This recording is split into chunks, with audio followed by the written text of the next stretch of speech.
दोस्तों, हनुमान जी केवल ताकत के प्रतीक नहीं हैं, वे गति, साहस और अटूट विश्वास के प्रतीक हैं।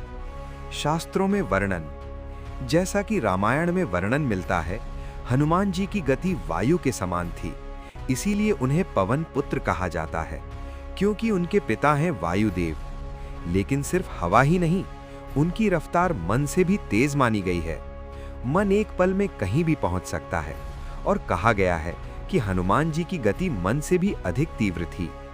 उनकी अद्भुत रफ्तार के उदाहरण, बचपन में सूर्य को फल समझकर पकड़ने के लिए आकाश में उड़ गए। सोचिए, सूर्य तक पहुंचने का साहस और वेग कैसा रहा होगा। माता सीता की खोज में उन्होंने 100 योजन का समुद्र एक ही छलांग में पार किया, लगभग 1200-1300 किलोमीटर दूरी, वो भी बिना रुके, बिना थके।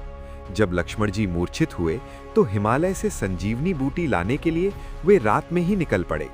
समय बहुत कम था और वे इतनी तेजी से गए कि पूरा पर्वत ही उठा लाए। ये केवल ताकत नहीं, ये दिव्य वेग था। उनका बल, ताकत।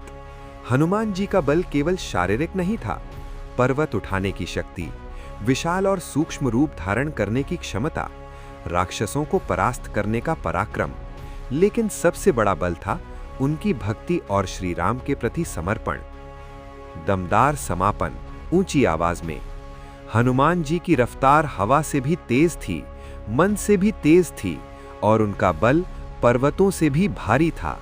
जिसके हृदय में सच्ची भक्ति हो, उसकी गति को कोई नहीं रोक सकता। जय बजरंग बली।